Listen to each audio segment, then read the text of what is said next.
Turn the record on. City Bar Court is now assessed with the Honorable Christy Goldberg presiding. All right, good morning.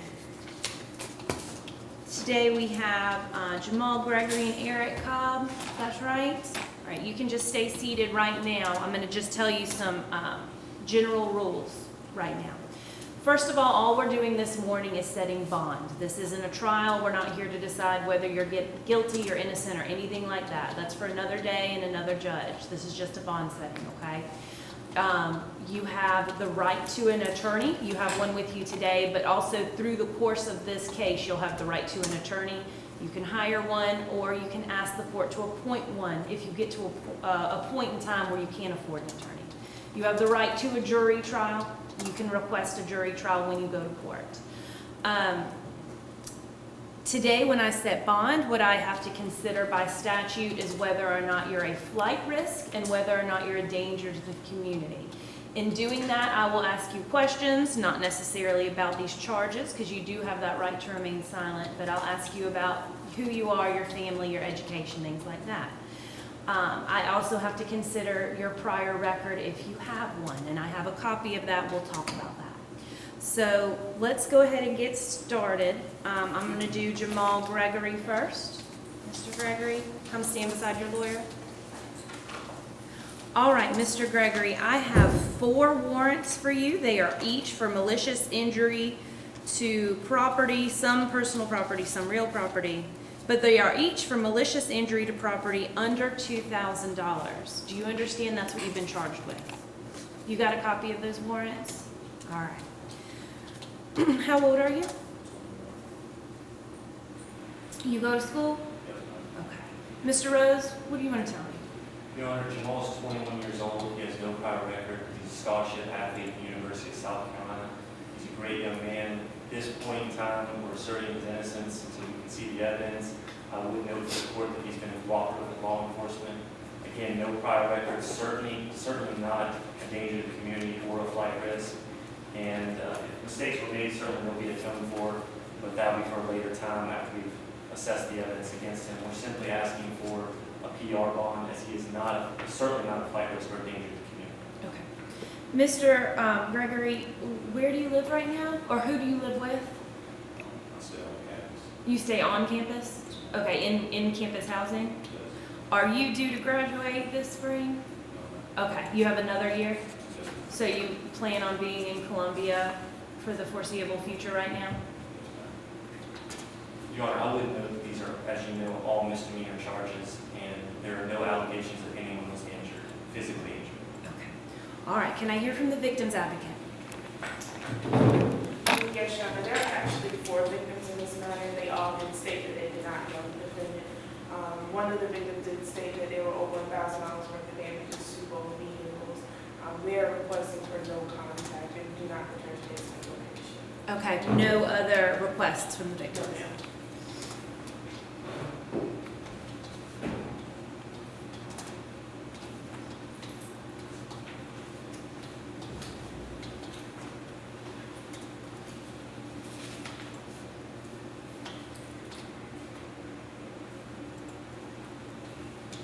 Mr. Gregory, your court date for these charges is scheduled for April 1st at 8 o'clock in the morning.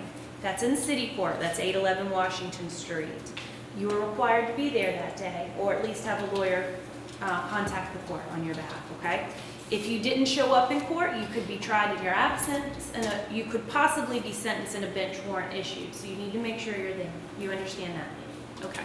I do have a copy of your prior record, which also confirms that you don't have a prior record. That means you may be eligible for pretrial intervention if the solicitor's office accepts you into the program. Okay, so you can find out more about that through your lawyer on your court date. All right, the fine amount on each of these misdemeanor charges is $2,130. I'm going to set a PR bond for that amount for each charge. You need to make sure you're in court April 1st. You understand that? Thank you. All right, Eric Cobb. All right, Mr. Cobb, I have 2 warrants for you. One is for malicious injury to personal property under $2,000, and one is for assault and battery 3rd degree. Did you get copies of those? So you understand what you've been charged with? All right. Mr. Rose, what do you understand?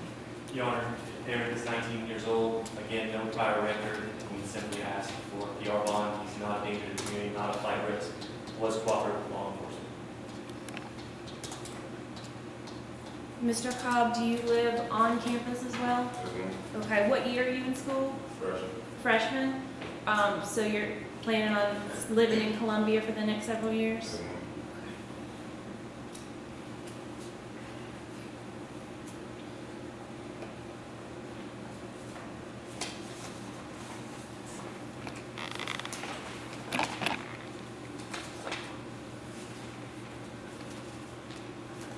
Can I hear from the victim's advocate? Yes, Your Honor, this victim was not able to attend. He is in classes right now. He did state that he did not receive any physical injuries enough to require medical treatment. However, he was just requesting for no contact. That's all he's requesting? Yes,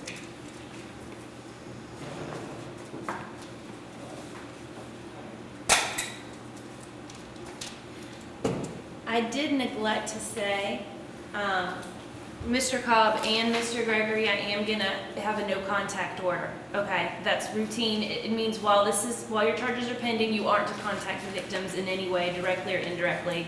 I don't think that'll be a problem since I don't think you knew anybody, but I just wanted to make sure that's clear that there is a no contact order here. Mr. Cobb, I have also confirmed that you don't have a prior record. Given that and your age, I am going to give you a PR bond for the fine amount as well in these cases. Your court date is also April 1st at 8 o'clock in the morning. You need to make sure you're there, otherwise you could get in more trouble for not showing up in court. You understand that? You also may be eligible for the PTI program since you've never been in trouble before. So your lawyer will tell you more about that, okay? All right, thank you.